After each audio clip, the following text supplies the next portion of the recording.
I'm so glad you're here. Allow me to introduce myself. I am Lord Blood-Rah. I host horror and science fiction films on my TV series, Lord Blood-Rah's Wrackin Theater, but here, in this cool, intimate darkness, I'll be presenting tales of horror and the uncanny solely for you, alone. In this auditorium within your mind, you will coalesce the settings and the players from the ether of your imagination. Your terror will be your own creation. This is the sorcery of sound, the subtle magic of old-time radio, horror.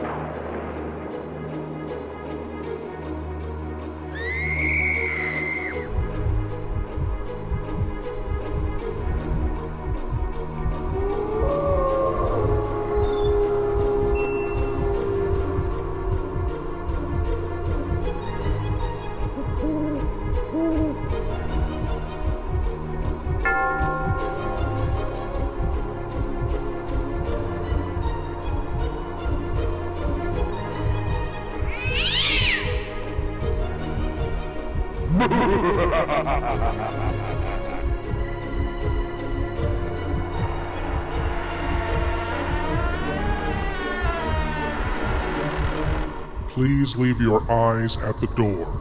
You will not need them. This is Lord Blood-Rah's nerve-wracking Auditorium. There are moments in history when madness reigns.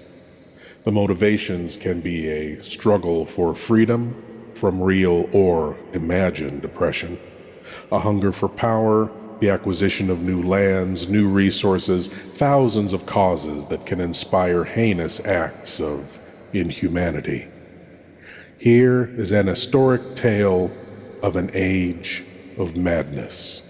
From The Witch's Tale comes the story, The Physician of the Dead.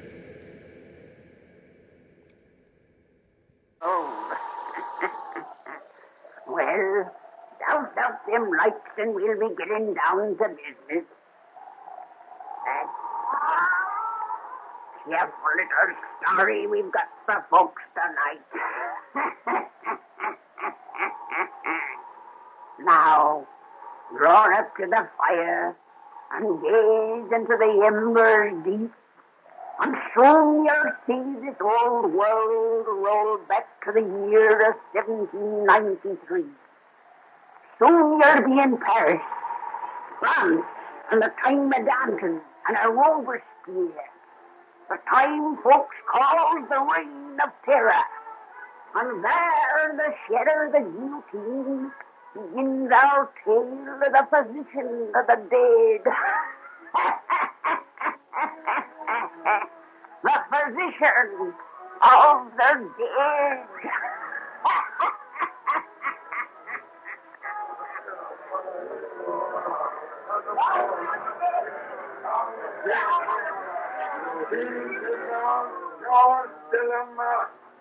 Je suis devant Marie de Breton.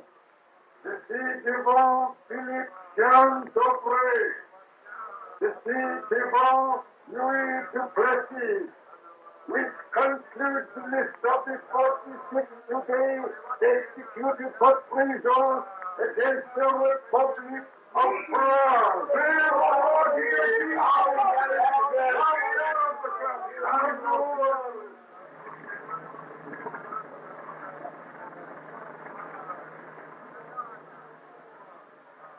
46 names the crier called, René. Yesterday, it was 79. If tomorrow, there may be 200.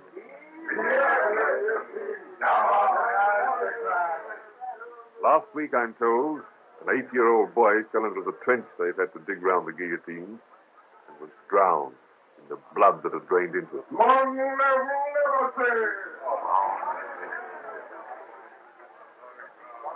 Yes, I heard about the boy. Down with the eyes, It's well we were born of the common people, René. Yes. Let us find the water servants, please come in. This crowd wait here until they see the red hearses from the guillotine pass by. We see enough of corpses. More than enough. One of the newspapers has gone so far as to christen you the physician of the dead. I was not thinking of the work I do with your help at the cemetery. In our laboratory there, we study death to benefit the living. When all this madness is over, by the evidence of our research among those poor remains that are daily delivered to us by the executioners, I hope to convince the world that capital punishment should be abolished. And you will convince it. Because the guillotine works swiftly, laymen think it's humane. But by its very speed in separating head from body, it must allow intelligence to... We can't prove that yet. But I am positive that in time, the brain lives on to suffer. That a form of awful consciousness lingers beyond what should be death. If we are only permitted the time to prove that. We shall not be disturbed in our work while Bertrand remains in power. No, for he loves you like a brother, despite your conservative opinions. But, René, do you think there's any truth in the rumors that Robespierre's trying to supplant him? Bertrand is a giant, while Robespierre's a worm. The reins of government will remain in the hands of the giant. Oh, the beastly mob never stopped that constant cry. Careful, René. Careful. If you were overheard, even Danton couldn't save you. I know. I speak treason. But now I pity the poor devils for whom that cry is meant. I don't. In their present weakness, they're paying for their past abuse of power. There can't be many of the nobility left in Paris now. Hidden rats must die of hunger. To venture on the streets without the citizens' pass means certain arrest. And that means... Yes, it means death. Oh, I pity them. The women among them anyway. That's the first time I've ever heard you express any emotion for the sex. Aside from my landlady, there isn't a female in Paris who I know by name. And I'm quite satisfied with that condition. Let me go! Let me go! Camille, the police have arrested someone. A girl. They're bringing her this way.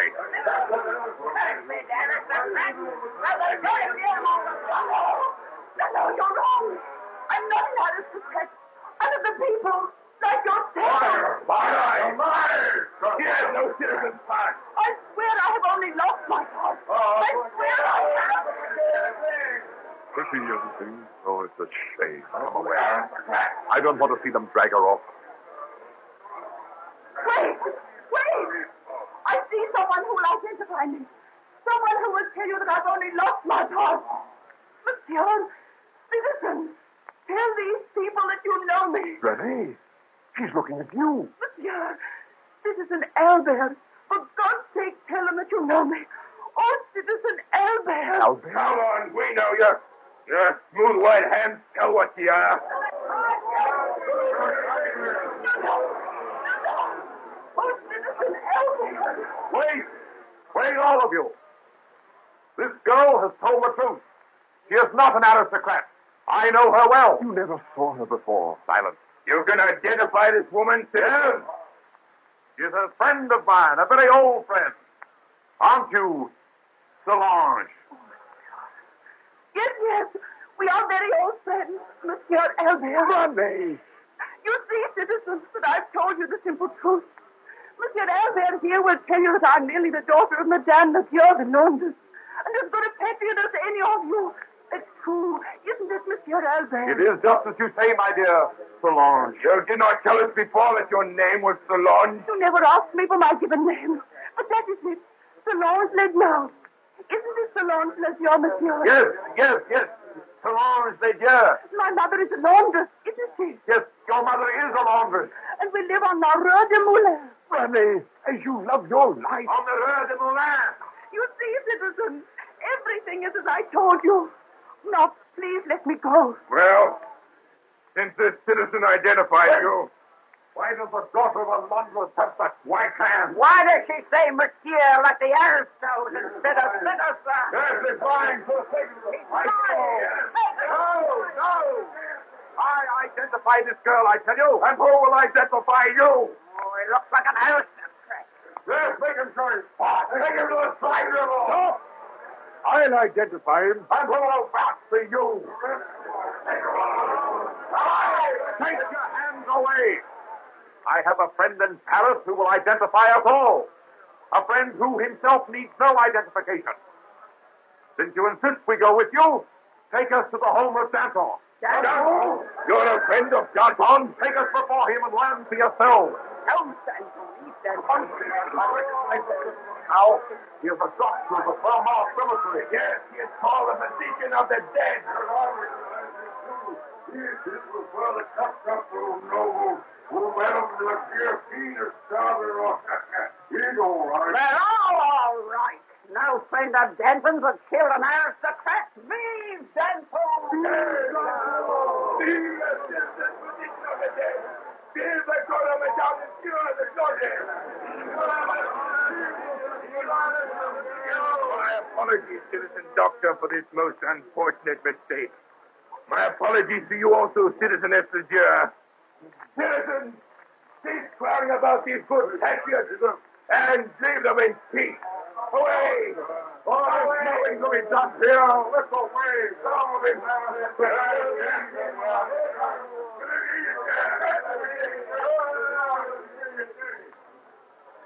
You have saved my life, monsieur. What is your name, Citizen Albert? I am Dr. René Ledru.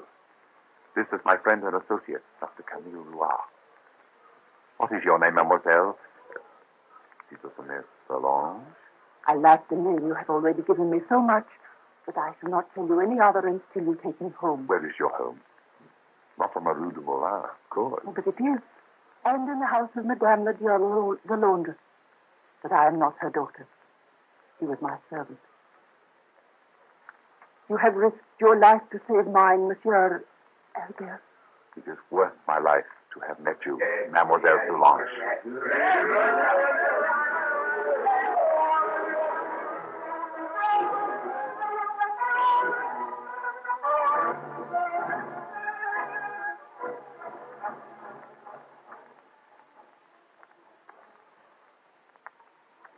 It was nice of your friend to remember an appointment so that you could bring me to my door alone. Now that we are here, perhaps you will tell me why you called on me, an utter stranger, in your time of need. Because your eyes were kind.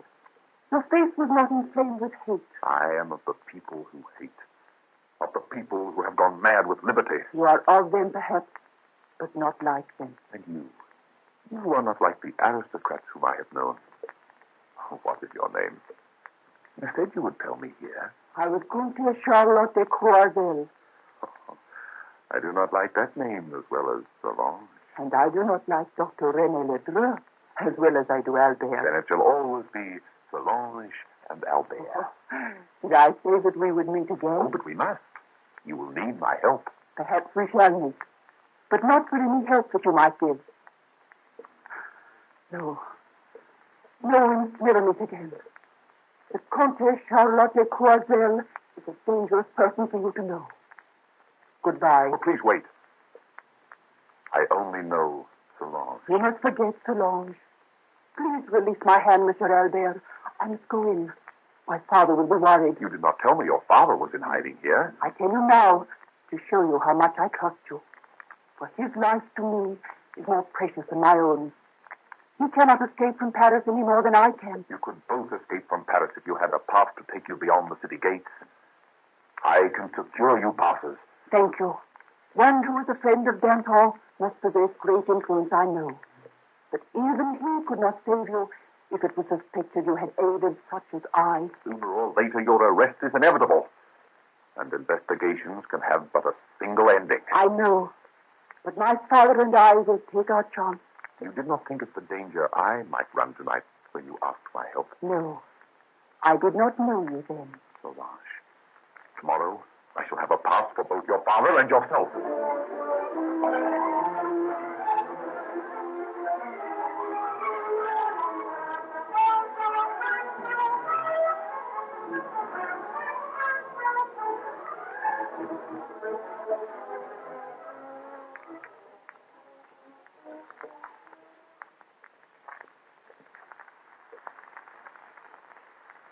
My daughter and I can never thank you, Monsieur le Docteur Leroux. Your passport is for Pierre Foucher, a tailor. And he would never say, Monsieur. You must remember, Father. Oh, yes. Citizen. I must seem a good Republican. I'm sorry I could not secure you and your daughter passports for the same destination. But I was compelled to accept whatever I could get. You, Monsieur le Comte, will leave France by way of Toulon. You, Mademoiselle, will take the ship of Le Havre. You will be reunited in England in a month. But, Monsieur, if it should be discovered that you secured those passports for us... As long as Danton rules, I have nothing to fear. Monsieur, you must be starting. Yes, you must go, Father. I hate to leave you, my child, but you will join me soon in London. Mademoiselle will leave here within the hour. It would be dangerous for you to leave the house together. Yes, I know.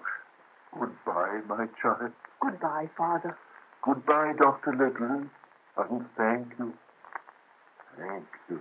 What I have done has been a privilege and a happiness. Let me open the door, Father. You must waste no more time.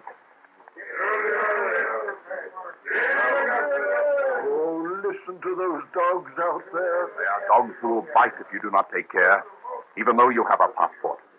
Remember to say citizen, and as Pierre Foucher, the tailor, do not wash too often. I will remember. Au revoir, and God bless you both. He's gone. Albert, open the window. Let me see him as long as I can. You are not losing him for long. There he goes. No one molests him. No one tries to stop him. Albert, you have saved his life. Within the hour, you too will be leaving Paris. No, I'm not leaving. Solange, you are tearing up your passport. Stop. For my father's life, you have forfeited your head. While you remain in France, I stay here too. You can't but foolish gratitude. It isn't only gratitude. Solange, you mean... I love you, Albert. Oh, my dear. I never dared to dream, to hope. Oh, my darling. Take me in your arms, Albert. My sweet Solange. My sweet Solange.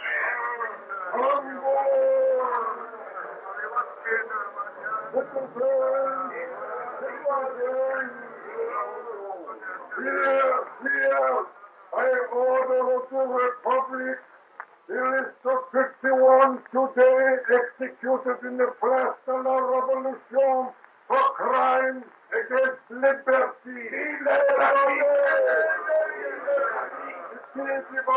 Madeleine Duchanel. I love you, The Albert. traitor, Jacques Renard. Solange, I love The you. citizen Hélène de Saint-Paul. The traitor, Jean Pedro. The citizen François de la Motte. The citizen Joseph Dupré.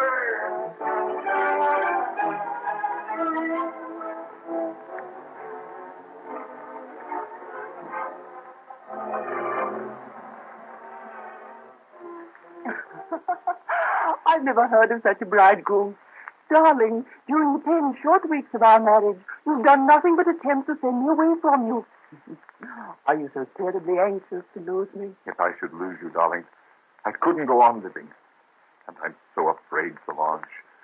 So terribly afraid. But there's nothing to be afraid of, for nothing can ever part us, dear. Somehow, I feel that not even death could separate us very long. From dissolution itself, my love would come to you, and yours to me. Yes. From dissolution itself, little wife. Take your arms around my waist. I'm not your wife at all.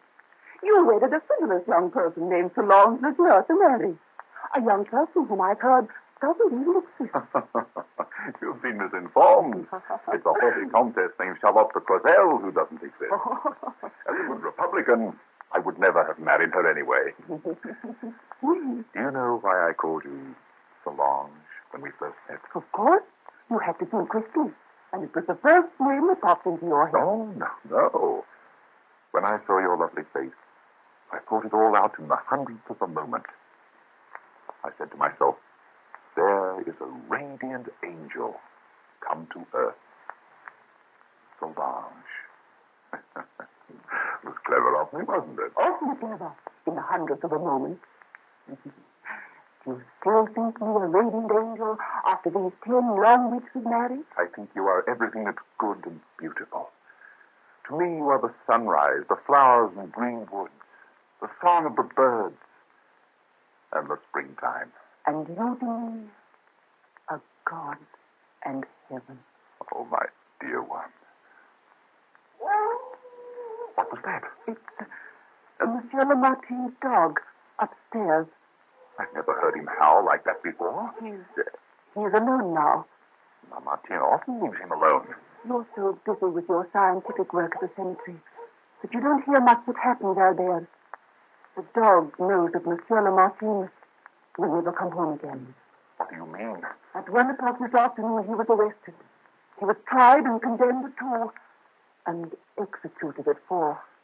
Lamartine, our neighbor. That settles it. You must join your father in London at once. Will you come with me? I am in no danger here, and I cannot leave my work. Lamartine thought he was in no danger. And is your work more important than your life? Yes, because it may save many lives. It may waken the consciousness of men. Soon I may be able to demonstrate that in a so-called Christian world, capital punishment can have no place. To prove that after death from the guillotine's blade, for a time the brain lives. For a time the brain still lives? Oh, don't talk of it, Albert. It's too horrible. Oh, I'm sorry, darling. I fear my theories are becoming rather an obsession with me. I am truly becoming what the newspapers call me, physician of the dead. But you must join your father without any more delay. Good heavens, I forgot. A letter from him arrived today, addressed to my laboratory as usual. Give it to me, Albert. What does Father say? I didn't open it. I was busy when it came, and I just stuffed it into my pocket. Oh, here it is. Wait. What's the matter? This letter has been tampered with. You mean someone has opened it? Look. The seal has been cut off with a knife and carefully glued back into place. Someone has read this letter. Father is always very careful. There'll be nothing written here to do us any harm. It makes no difference. The fact that it was opened proves that we are under suspicion.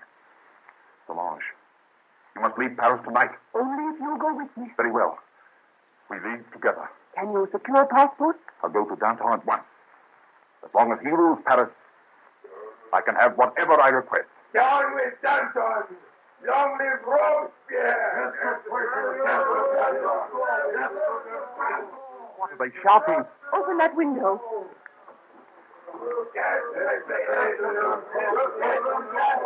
They cry, death to Danton. What has happened?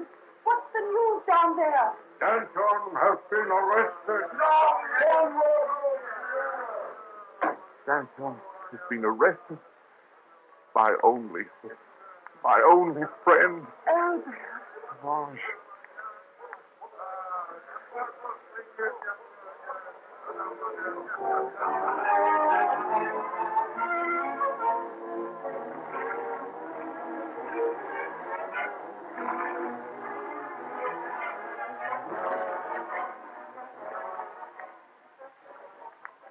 Stop pacing the floor, René, and try to pull yourself together.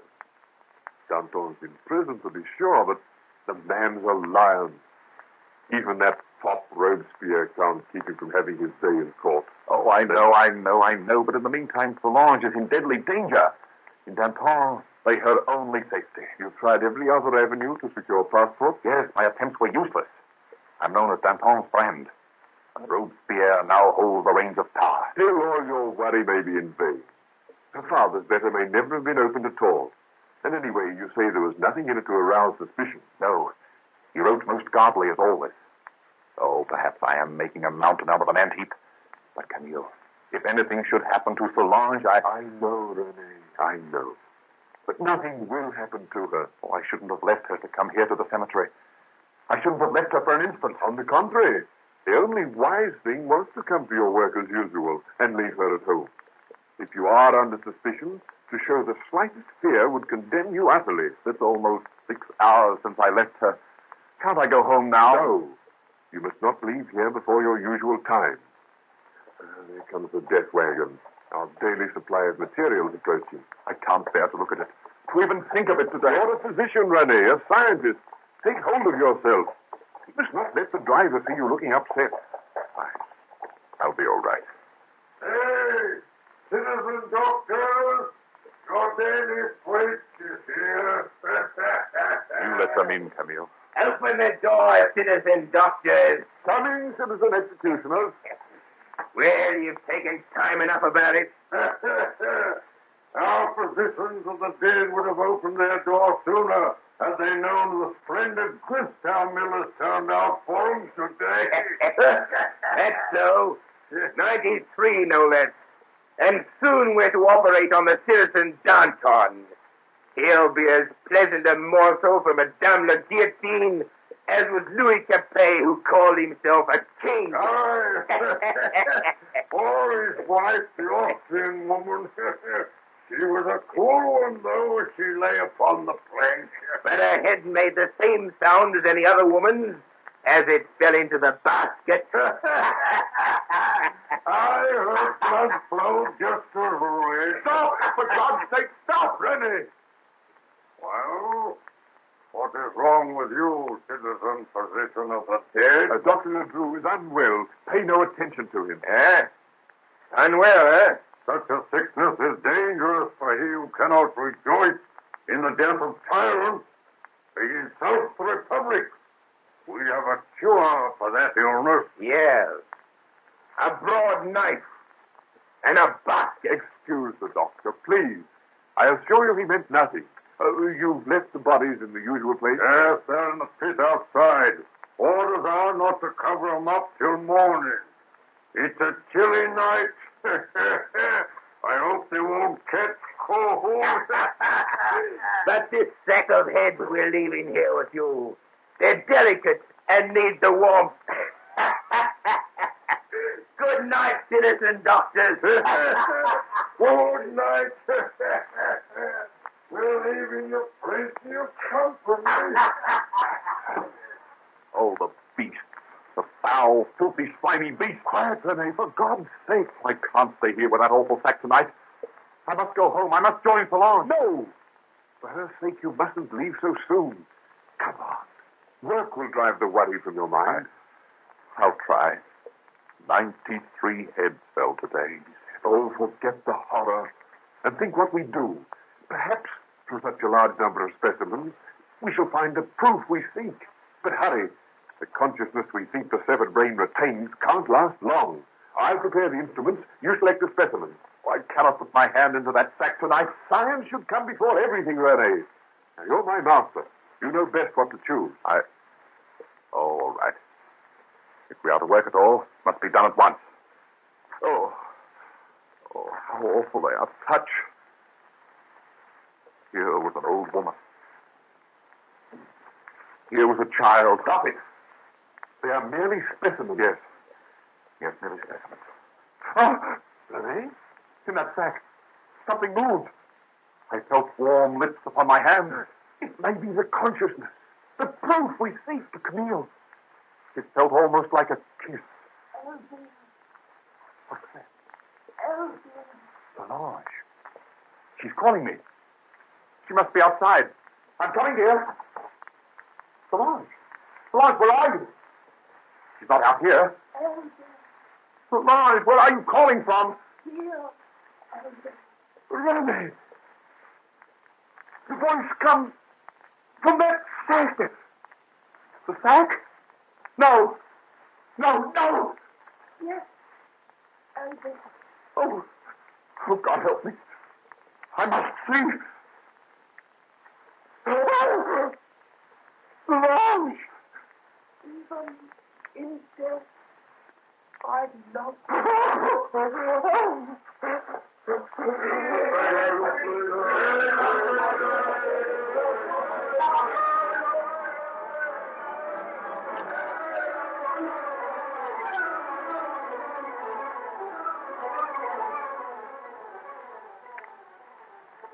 Well,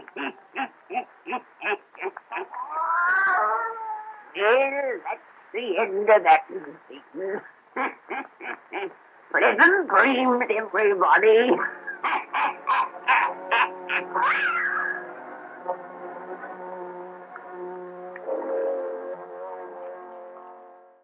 In a grisly age of madness, one man tried to shed some light on the horrors of the time, and found that the darkness of the day wouldn't yield easily.